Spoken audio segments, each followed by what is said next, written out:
to the 29-yard line. It's going to set up 3rd and 9. Look at Seattle's defense. When you say the name Richard Actions, all I know is that when I watch him play, an excellent understanding of what offenses are trying to do.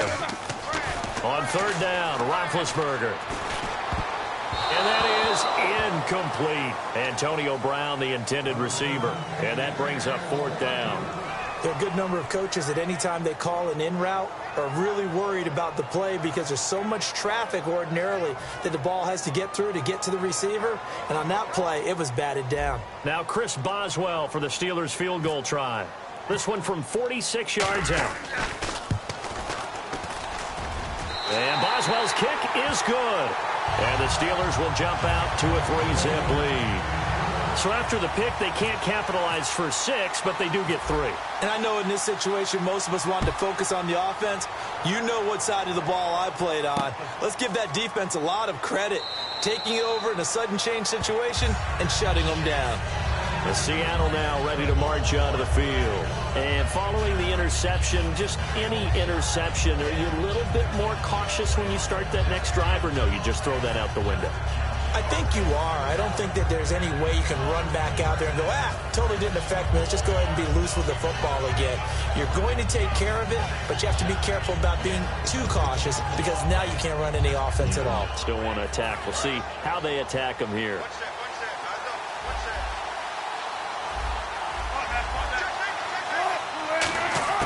They go back to the air here after the INT. Complete outright to Kurz.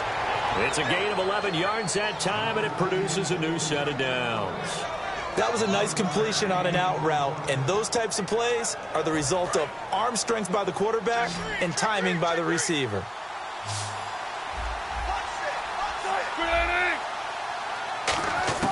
On 1st down, Wilson. And the grab made by Doug Baldwin.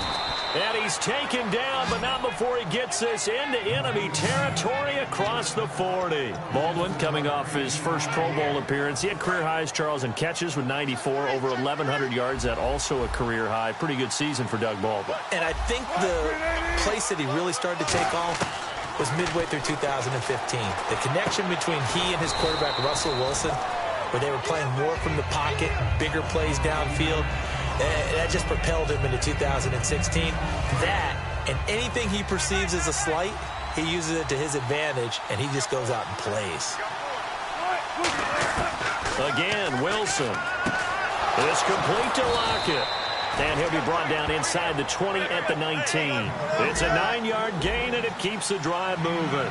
An ex-teammate used to tell me all the time, I hate experienced quarterbacks because no matter what, you really can't hide what you're doing. And I think that right there, he knew right away where the blitz was coming from, where his primary guy was going to be, and he ended up going to a secondary target for a nice game. I was just going to ask you, that wasn't the primary target, and he's so good at that, isn't he? I think he knew right away that he wasn't going to get to his primary guy. I think he read that as soon as he got to the line of scrimmage, knew where the pressure was going to come from, and said, I know how to beat that, and that's what he did.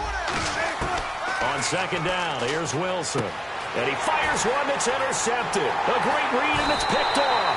And a short return will be stopped inside the 10 at the 8-yard line. The Steelers offense now, they head back onto the field. And they're not going to play this conservative, I don't think. They had the field goal last time, and they're up, but they're looking to put a drive in the end zone. Oh, I agree with you totally. No one goes out on the field and says, all right, let's just settle for 3, except in certain situations, trying to ice a game, that sort of deal.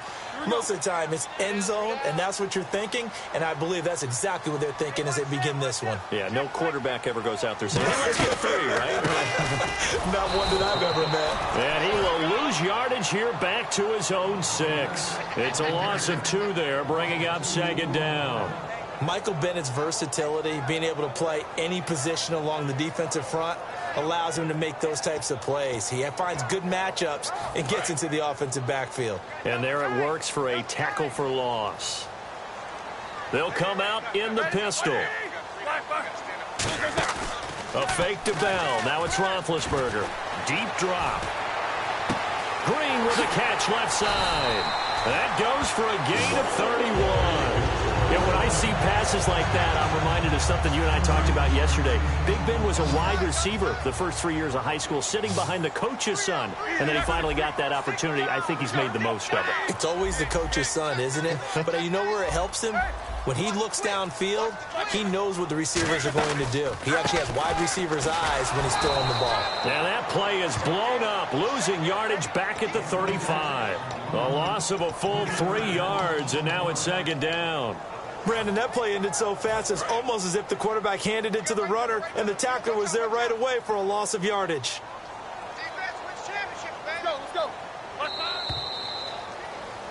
Back with Charles Davis, Brandon Gaudin. It's Steeler football to begin quarter number 2, but they face a second and long to start things out.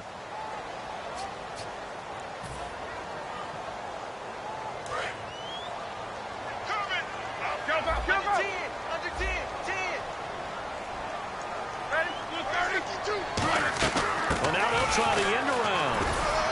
And he'll get this up to about the 40. It'll be a 5-yard pickup there. So from 2nd and 13, they're back to a more manageable 3rd and 8. Anytime the offense shows what they call a shot play or a chunk play where they're trying to get big yardage, sometimes people just call it gadget plays, and you hold it to a gain that we just saw there, you feel pretty good about yourself as a defense. Marcus Wheaton was the one he was looking for. And that'll bring up a 4th down. It's a tried-and-true formula, and I don't think it'll change for as long as we play football. If someone's trying to throw the ball and you can put pressure on them and make it tough, that's only going to help your defense. Yeah, he's since being hurried. He got rid of it before taking the hit, but incomplete. Green, the tight end, in motion.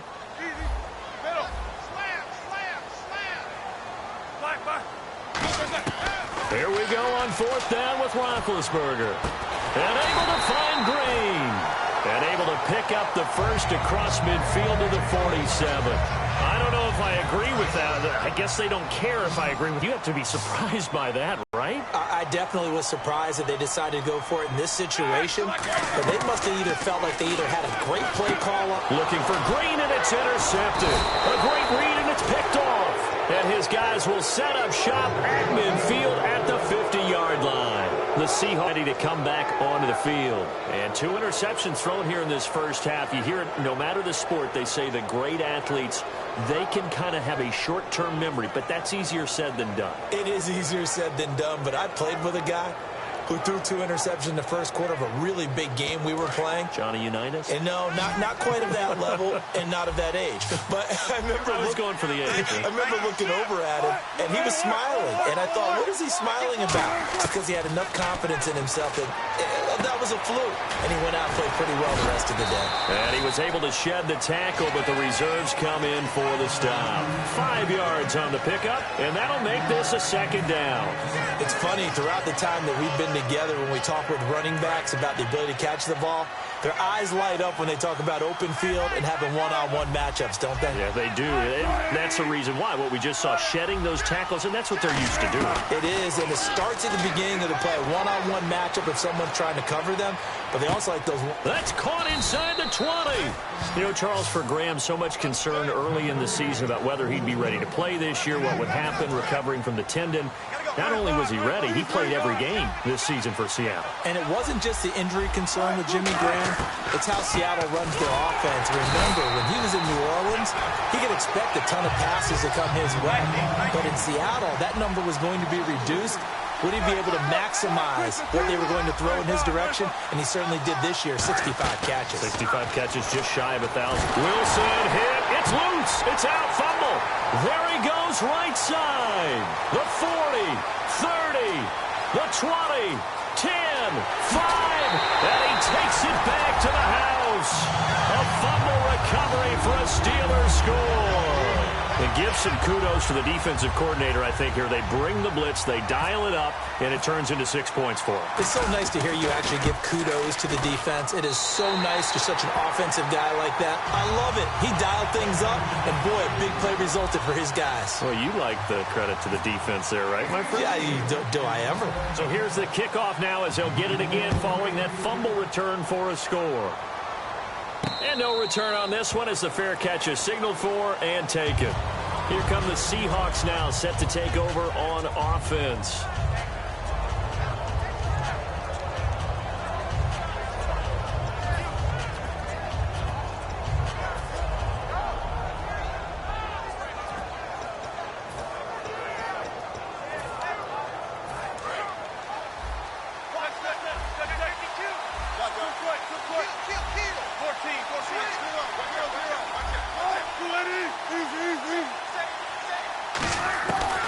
After the interception, here's Wilson. He's going to hit his man out of the backfield, complete. Call it a pickup of 7, and it'll make it 2nd down. And at his size, he's a smaller back. You can get him to football. He can kind of get lost, make someone miss. It's good for him. Yeah, it's great for him. I like what you said there. Sometimes he gets lost in the traffic a little bit, but get him out in the open field into some space. That plays to his strengths the best and keeps him out of it where all the big boys are, you know, make someone miss in the open field. It's caught on the left side by Baldwin.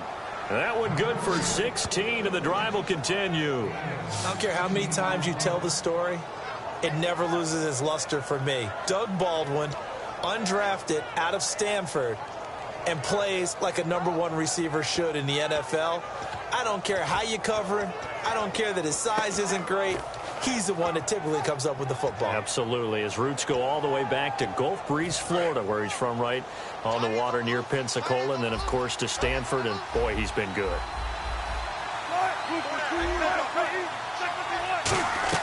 First down, this is Rawls. And he's going to fight his way forward here for a modest gain. Yeah, give him 4 yards there. It'll be 2nd and 6. Not a run that you're going to write home about, but still a good first down run. That's what an offense calls staying on schedule. 3 to 4 yards on first down, you're set up very well for the rest of the drive. And he'll get this down only to about the 46. It'll only be a gain of a yard, and it sets up a 3rd down and 4 now. I do know from experience that when you slow down someone's running game, you're now doing the dictating on defense. And guess what? Now you're getting ready to tee off on their quarterback because they have to throw it all the time. But you still have to be alert for the draws and other plays of that nature to make sure you don't get hurt. 2 minutes to play here in the first half. Back to Heinz Field after this.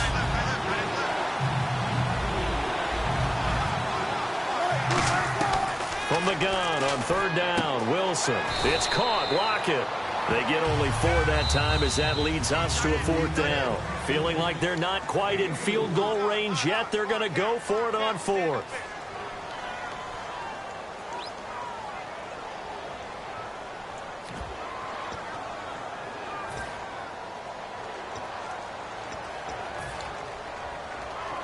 Too long for a field goal, too short to punt. That in-between range, and they'll go for it on 4th down. They come out here in the eye.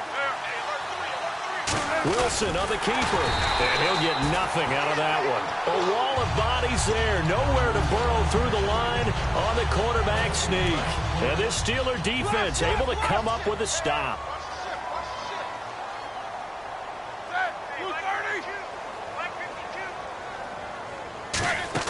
Trying to shake off the interception. He'll look to throw.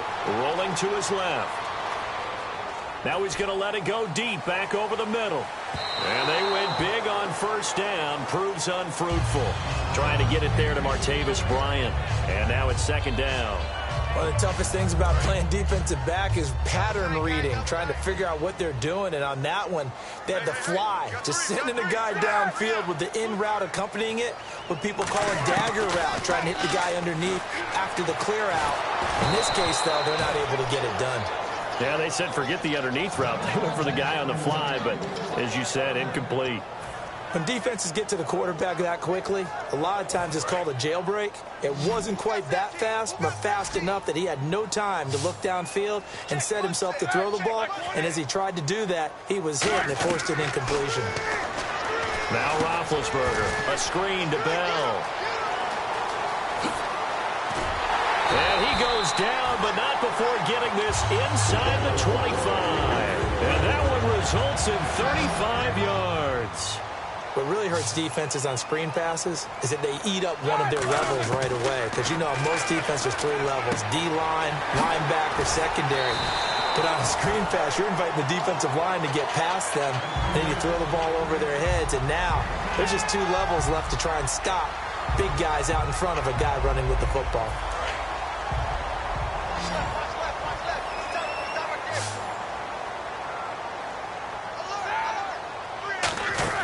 Again, it's Roethlisberger. He's going to flip that out to the flat. It's complete. And now the Seahawks are going to take a timeout here on defense. It's just their first, so they'll have 2 remaining here before we get to halftime.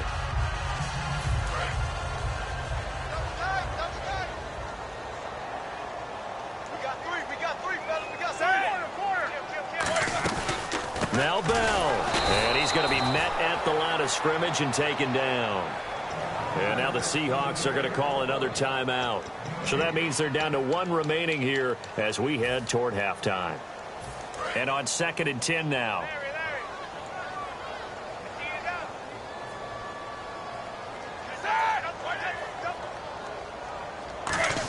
A design run for their wideout. And he will maneuver his way down to about the 7. Now hang on here. Timeout called by the defense.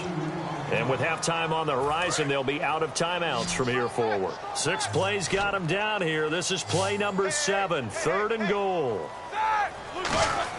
On 3rd and goal, Roethlisberger. And almost intercepted. Would have been a huge pick in the end zone, but as it stands, that brings up 4th. Not only did they drop what looked like an interception in the end zone, they blew a golden opportunity to shift the momentum.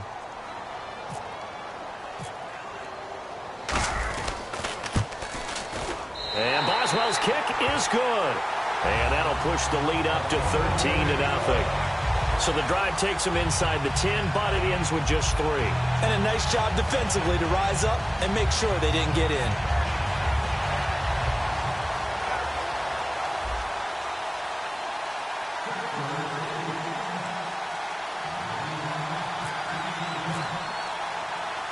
After the successful field goal try, here's Boswell to send it away. Tyler Lockett now with a return. And he's up across the 25 and down at the 28-yard line. The Seattle offense now set to come back out on the field. And with time quickly fading here in the 2nd quarter, not sure how aggressively, offensively they want to play this. I think we'll find out just how much they trust their guys in this situation if they decide to take a shot.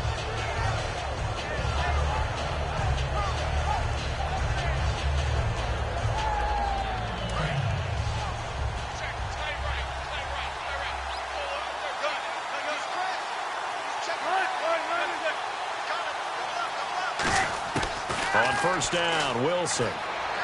Escaping the pressure right. And that is incomplete. He was looking for Thomas Rawls there. And it's 2nd down.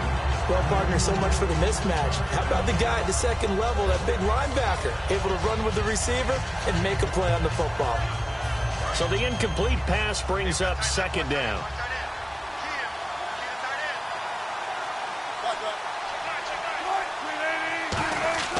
Again on 2nd and 10, it's Wilson. And he'll be hit as he releases it, and that'll fall incomplete. They got pressure there and only rushing 3. And there's a defensive coordinator right now who is celebrating not just getting home with 3 there, but realizing if that's the type of pressure he can get in the entire game, then his pass defense is going to be excellent. You're dropping 8. Where are you going to go with the football? And Wilson's going to be intercepted a 3rd time. A great read, and it's picked off. And a potential turning point as they'll get the football in very good field position late in this 1st half. And Pittsburgh getting set to take the field. And likely just out of field goal range. Could be Hail Mary time. And haven't we seen in recent years that the Hail Mary seems to be more successful in the NFL than before? Absolutely we have. After the interception, here's Roethlisberger. Rush coming, and he's taken down. Now hold everything here. We're going to get a timeout by the offense. So as they take it over, we step aside. And they line up now for what will likely be the last play of the 1st half.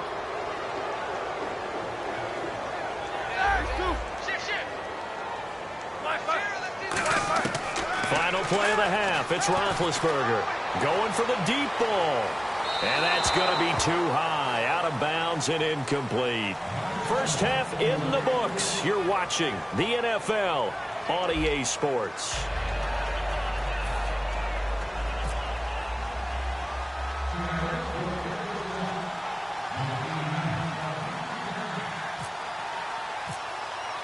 So both teams have their marching orders, and we'll get going again here in quarter number 3. That'll be taken in the end zone. And a nice return sets them up pretty good here at the 30-yard line. The Steeler offense now with a football first here to begin the third quarter. They built a good first-half lead. Now they have a chance to add on to it. And what I'm thinking is that the offensive staff spent the entire halftime just working with them on, here's what we think they're going to do to attack us in the second half. Nice first half that we've had, guys, but be prepared for some change-ups. We're going to see them when we kick it off in the second half. See how they handle any adjustments that might be made defensively. That's going to go as a loss of a yard, and it'll be second down. And they're going to hurry back to the line now. On second down, here's Roethlisberger.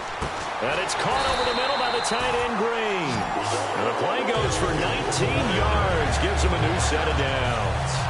And after that completion, you can understand why so many teams in the league are emphasizing speed on defense at every position.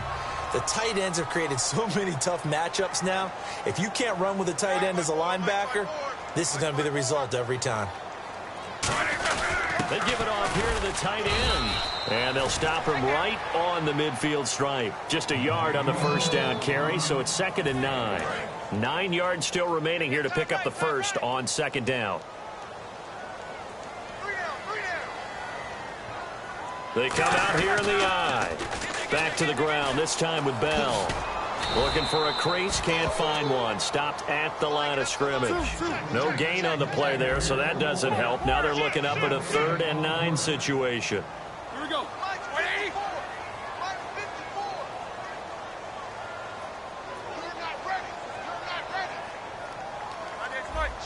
Switch. Alert. Slam.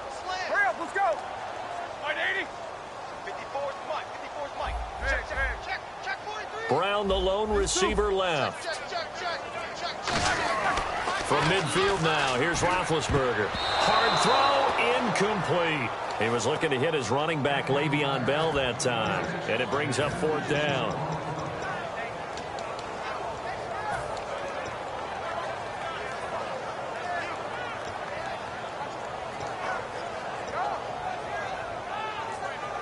And a tough ask here. They're going to go for it on 4th down and 9.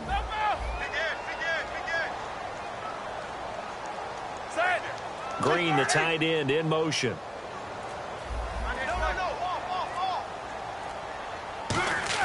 They'll try and throw for him with Roethlisberger. And it is incomplete. Boy, a curious decision to go for it. Doesn't pan out. And this defense will take over right at midfield. A look at the offense now here, coming back out on the road for their first possession of the second half. And following the interception, we'll see what they can put together on this drive. I'm here, my old college coach right now. He always used to tell us before every game that fewest mistakes will win. What they're hoping is that last mistake is their only one of the game. Coaches, that's all they talk about, turnovers. Maximizing opportunities. On second down, Rawls. And they'll be inside the 35 now at the 34-yard line. Call it a gain of 7, and it gets them a new set of downs. But we always talk about good down and distance, allowing offenses to expand their playbook. Well, 2nd and 2, that means your playbook's wide open. You can run just about anything. Sees the short yardage runs. Back to the ground on first. Again, it's Rawls. Working his way for a gain of 7 to the 26. Some runs are blocked so well, you almost forget that someone has to